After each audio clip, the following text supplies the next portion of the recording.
I knew it was his ass that was at that door.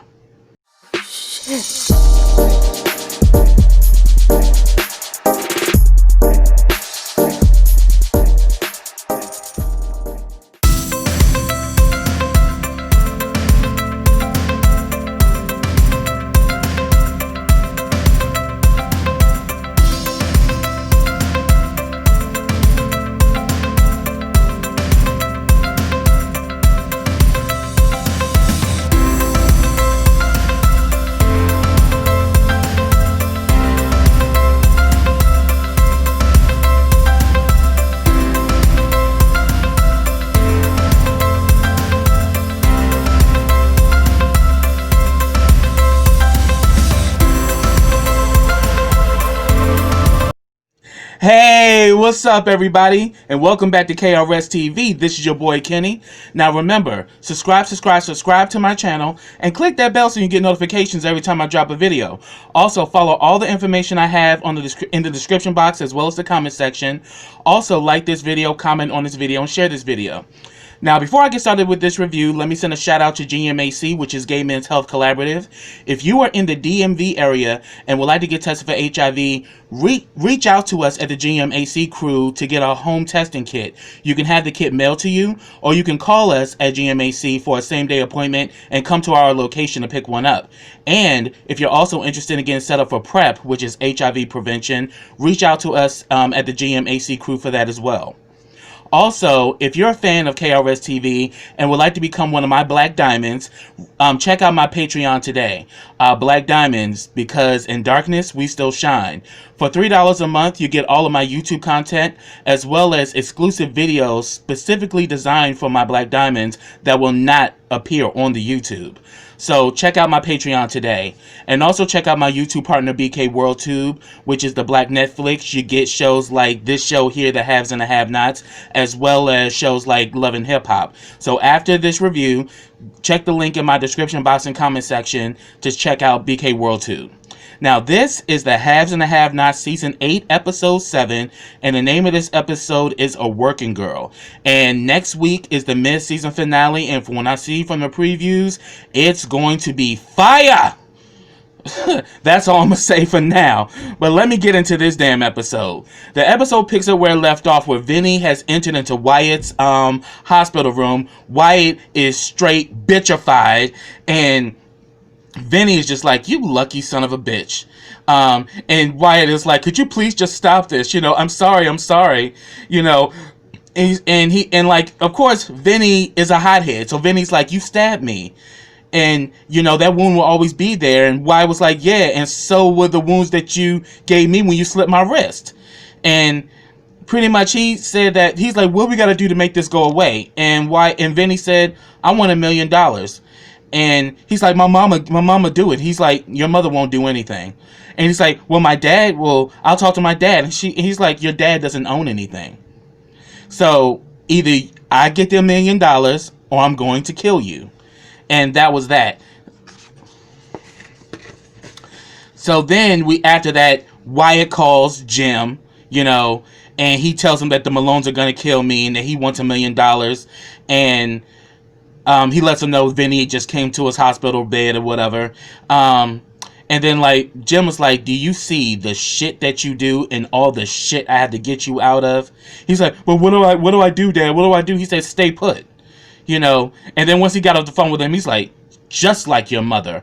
I'm like, that is a damn lie. That motherfucker Wyatt is just like you, Jim. You spit that child right out because he is just as conniving, he's just as sneaky, he's just a sociopath and just as greedy and selfish as you are. That is your seed. And try to put that off on Catherine. You got some damn nerve, Jim. And then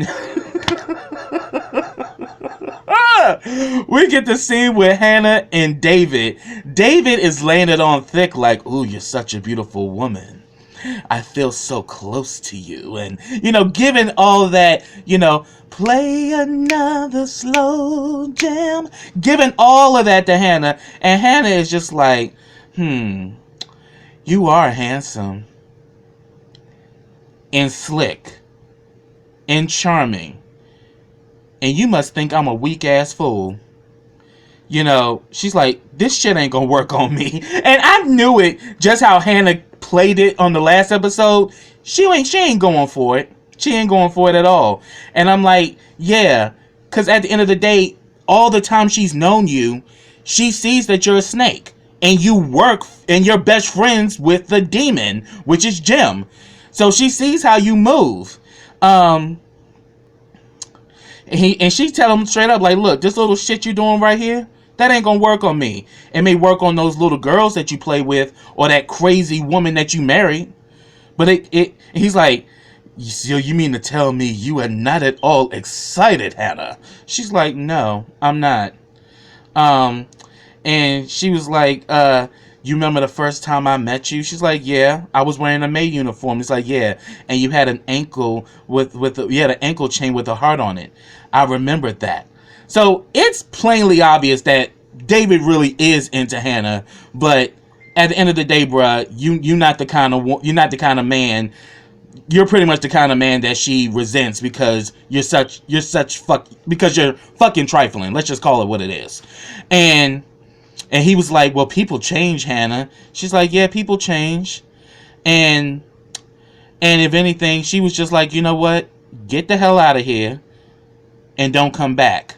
He's like, I won't come back unless I'm invited. And then once he left, she was like, sexy bastard.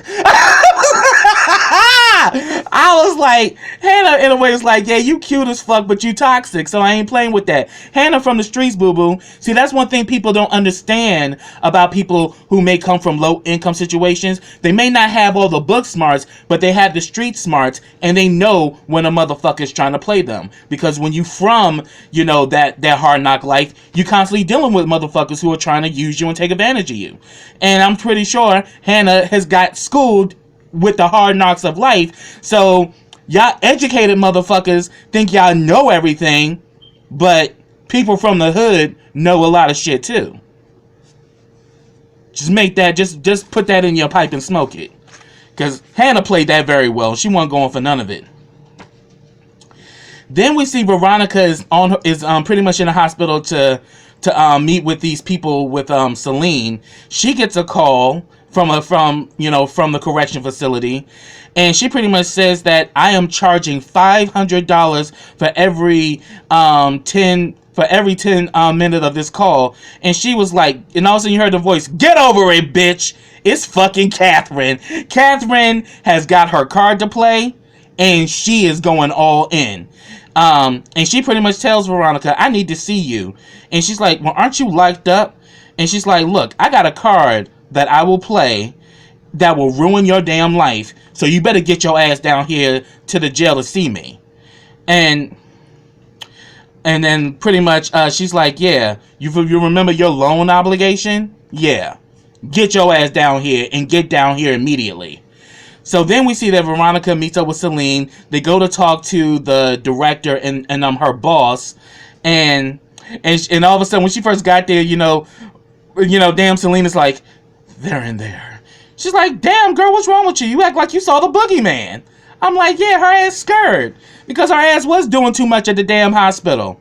And she know that she's kind of, ruffled the feathers of the doctors and also her boss.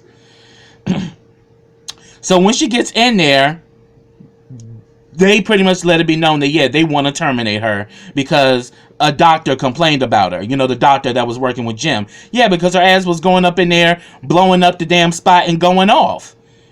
Like, that that was like, girl, you was there to do a job. You was not there to get into your personal shit.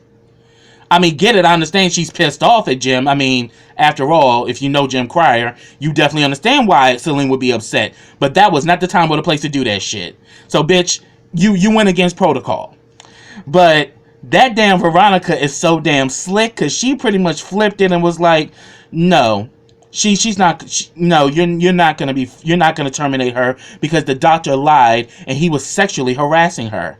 And then she played that whole racist shit, like, she doesn't speak English really well. So I'm going to like, Celine, I'm going to talk to these people.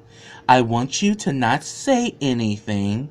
everything is going to be okay. I was like, Veronica, you evil bitch. Ooh. And pretty much she says that, well, if you fire my client, we will be suing this hospital for $10 million. And she's like, well, we have to talk to the board. She's like, fuck the board. She's going back to work. And unless you got $10 million to cough up, and how much is she making? How much do you make, Celine? $17. So she makes $17 an hour. She's like, really? I'm like, Veronica, you horrible bitch. You are so fucking horrible. And pretty much like, she says, Celine, just go back to work and I'll finish up here. So and then her and the director go back and forth, and Veronica just starts going in. And she was like, are you serious? You're about to fire this woman? You can look at her. She can't even afford a good foundation, and you're gonna get rid of her? Seriously? This is what you do? And she's like, well, you know, and then the damn the damn director was not taking Veronica's shit, and she was like, look, she was like, look, it is what it is, you know, and you know, at the end of the day, we have a job to do. So she was kind of standing firm, but Veronica started going in. She's like, look, Blondie, you need to do your research and find out who the hell I am, because clearly you don't know who the hell you talking to. So you need to get on your shit and know who the hell you dealing with, because all this you giving me, it ain't going nowhere. And she's like, okay, all right, superb, all right. And I was like, oh, Veronica, that woman gonna whoop your ass. You better leave that white woman alone, child. And then afterwards, you know, she meets up with Selena. Selena's like, why did you do that? Those were lies. She was like, sweetie, you was hunching on your boss's on your boss's husband, and you want to be the one to talk about lies. I'm like, you got a point there, Veronica.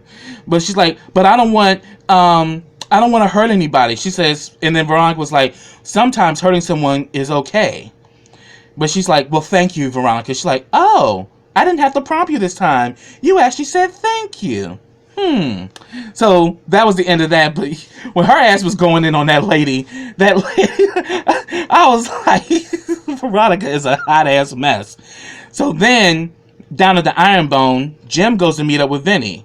And but before Jim gets there, this damn Vinny is pretty much got a hot dick. He wants a blonde and an Asian to play double team on his ass. So Jim goes in there with the pleasantries. He congratulates him that now he's the head of the operation. But yeah, because Vinny's the head of the operation, the Malone, the whole Malone, you know, family is in, you know, complete shit because Vinny's a fucking hothead. And then he said that, you know, and he's like, so why are you here, Jim? And he's like, it's about my son. You know, I paid you $75,000 for you to leave my son alone. And he said $50,000. And I was like, oh, that shit's about to come back with Mitch. Mitch is going to be in some shit. Because remember when Mitch got the $75,000? He gave $50,000 for Wyatt because that's originally what Vinny asked for. And he used the other $25,000 to bail out Benny. But then he pretty much tells Benny, like, look, leave my son alone. And he's like, your son stabbed me. And he's like, look, you know, I understand, you know, my kid has a problem and he needs help, but it's going to take time. And he pretty much says that, look, I want $1 million for pain, suffering, the time, and your son's life. And then pretty much, you know, he's like, but we made an agreement. He's like, well, the terms have changed. So you need to get your ass up out of here and don't come back unless you got my money. And Jim tried to get another drink. Vinny shut it down like, don't serve him anything else. Get the hell out of here. So Jim ends up leaving, and you can tell Jim was pissed. And then all of a sudden I think he calls Sandy on the phone. He's like, you know, find Mitch, but don't let him know I'm looking for him. Find his ass and find him now. I'm like, ooh, Mitch, you about to get into some shit now, because, you know, the plan you had worked, but now that, you know, both David and Jim have come and talked to Vinny, and he's gonna feel like you played him, oh, it's gonna be some shit. And we know that damn Vinny is fucking bloodthirsty, and that will lead to his demise because he doesn't have a level head. That fool is very impulsive, which is not very good if you're running a mob operation. Just saying. So then we see Hannah come out that house, and that damn reporter is still hounding her about questions. Is it true that you put her out at 14? Is it true that you were a prostitute yourself? And that damn Hannah was like, get out of my face! And then this bitch looked all mad and shit. I'm like, yeah, her ass was trying to, because last time we saw her ass, she was like, I would like to know if I can borrow some sugar. Typical, you know, low-key prejudice type shit. I'm like, come on, girl. Everybody black got some sugar in their house. Stop. So that part had me cracking up because that damn Hannah went off. Then afterwards, Jim goes to see David, and you can tell Jim is pissed off, and he pretty much asked, so how did it go with Hannah? And David's like, it didn't work. You know, he's like, I'm a fool. And Jim was like, why you say that? He's like, because I like her, you know? And then Jim was like, seriously? He's like, yeah, she's a nice lady. It's just something about Hannah, you know, she can see through people's souls. And he's like, no, she's a witch. She cast a spell on you. Like, no, boo-boo, you're a demon. Hannah, she got her shit. I ain't gonna front. Hannah ain't perfect. But Hannah, as I said, she got street smarts. And because she's into, you know, she's into serving, you know, her creator, she can see through crap. You know, she has a sharp eye. He can't play no games on her, and I think that's why he's really attracted to her, because she's nothing like Veronica or any of the other women he's been around. You know, and pretty much they start adding up this whole situation, you know, around Vinny or whatever. And then it also mentioned that he knew Vinny ever since Vinny was a baby. But Vinny was like, you don't know me. That don't mean shit. So, as I said, Vinny is bloodthirsty, and he's now in control. He's about to wreak havoc on everybody. Anybody could get it. And he's so jumpy, which, as I said, is going to lead to inner tension and problems within the Malone faction. So both David and Jim start comparing notes about this whole $50,000 to $75,000, and they think that Mitch pocketed the $25,000. I'm like, no, he actually used that, you know, to bail out Benny, because Benny owed Mitch money, and because Benny's a fucking idiot, he decided to borrow money from the mob and didn't have the interest to pay it, so Mitch bailed him out. So pretty much, yeah, he did scam you, Jim, but he didn't pocket the 25. He just used it for something else that you have no idea. But then all of a sudden, Jim starts working like, well, when all this comes out and Mitch gets exposed, that means the protection for Candace and Benny and Hannah will be lifted. And then he's like, and then immediately Dave was like, leave Hannah out of this. He's like, what is it with you and her, huh? What, you love her? You don't want me to, like, really? And David was just like, nah, just be fair, Jim. She had nothing to do with them. Like, I understand you going after Candace and Jim. I mean, I understand you going after Candace and Benny because they took your money. Hannah had nothing to do with that. And I'm like, yeah, Hannah's been telling them to give you the money back. So you got all this hatred for Hannah, but Hannah is the only one that's really trying to do right by your sorry ass, and you can't even appreciate it. Dumb fuck. And then he was like, well, fine. I won't bother your new girlfriend. Praise the Lord. And I'm like, see, you ain't gonna be happy till your ass is 6 feet under, Jim. Keep it up. Asshole. So then we finally see that Veronica goes down to the jail to see Catherine, and Catherine's like, yeah, I haven't forgotten about your $53 million loan. And then Veronica was like, it's 54. And she's like, yeah, So, and she's like, oh yes, and I also know about the mortgage on all your facilities. So um, either you either do what I ask, or I'm gonna call the bank and have them foreclose on all of your facilities as well as your house. And and then they start going back and forth, and Veronica's real sharp with it. Um, she's like, I'm not doing that. You know, I'm not doing anything. And she's like, well, and she says, my house wasn't even on the deed anyway. And she's like, but you signed it. She's like, yeah, as a personal guarantee. She's like, oh, so what is it? You broke or something? She's like, oh no, I got money. Um, but she says that, but you thinking you trapping me with this? The tee-hee-hee's on you, Catherine. You're the one that's gonna pay because I'm actually testifying for the DA. And she's like, oh, so you're blackmailing me? And Veronica was like, no, sweetie, I'm whitemailing you, and it's about damn time. I was like, wow. And she's like, well, you're going to have a problem with whitemailing me, honey, because I no longer have the power of the state. And she's like, oh, who does, Jim? I'm like, bitch, when she finds that out, oh, Veronica is really going, she gonna be up shit's creek, because that damn Hannah is not here for Veronica's shit, and Veronica has given her a lot of shit just like Jim has over these years. So Hannah is going to revel in fucking with Veronica in this way, and I'm so here for it. I can't wait. Oh man. And she says that well, if you don't,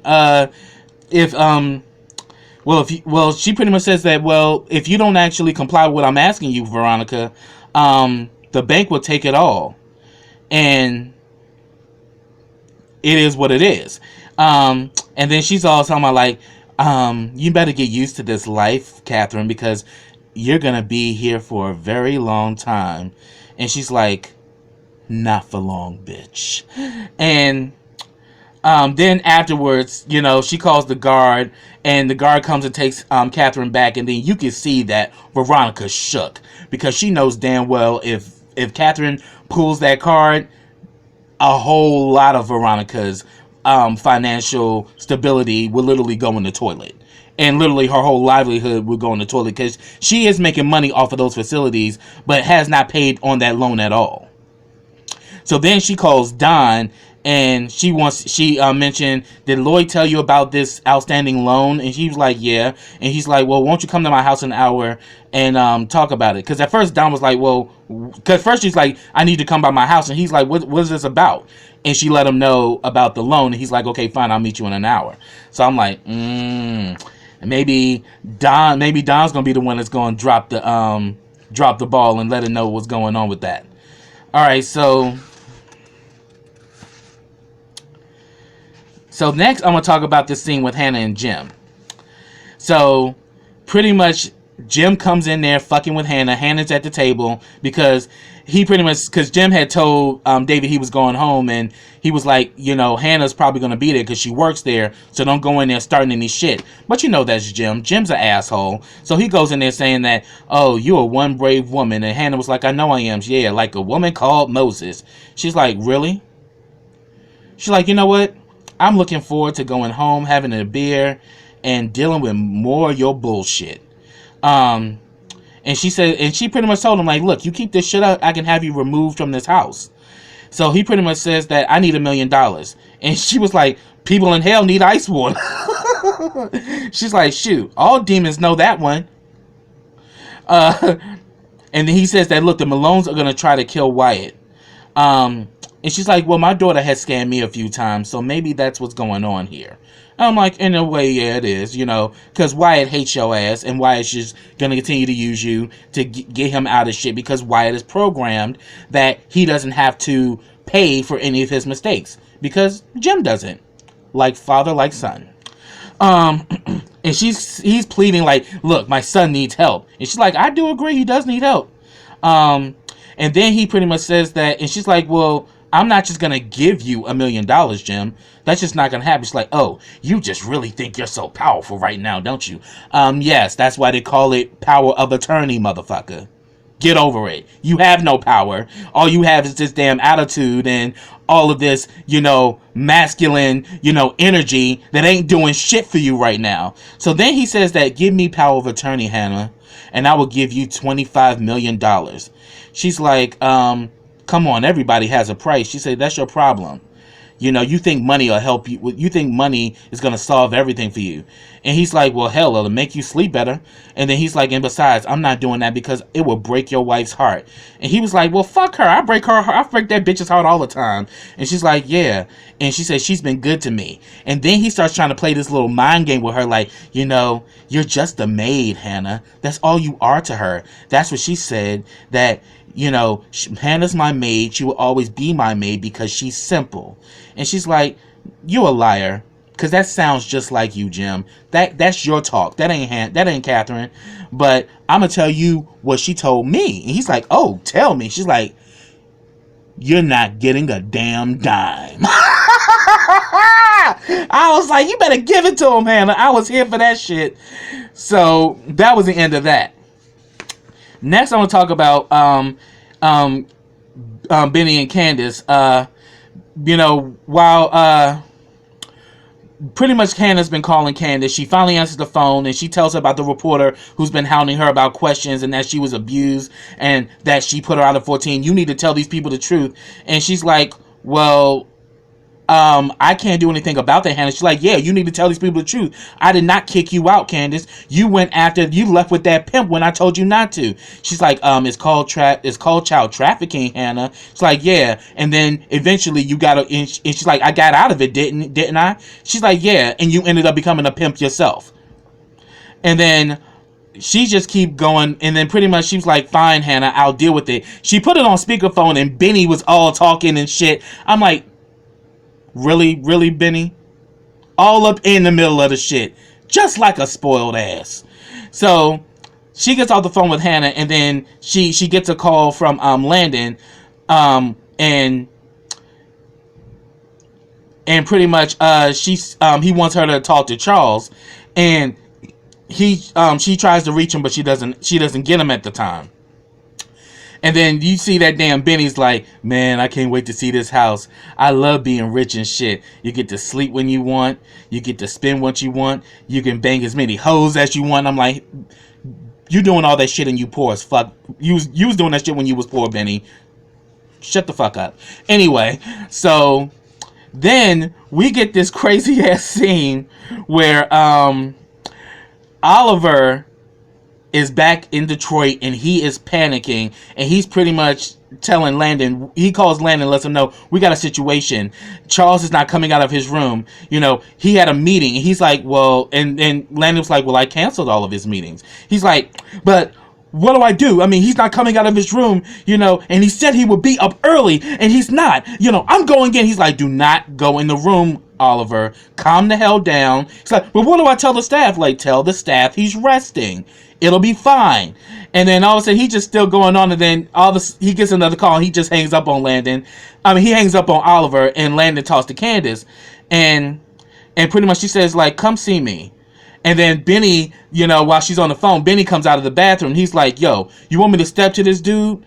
And she's like, no, I got this. And she's like, don't you need to go see your little realtor? And he's like, yeah. And then as soon as he opens the door, walks in Landon with Charles. And I was like, I knew his ass was gonna pull, incognito and was gonna show up, to see her in person. So I'm here for what they're gonna talk about next week. So that's what I got, y'all. If I missed anything, put it down in the comments. I'd love to hear your thoughts. So until next time, everybody, take care.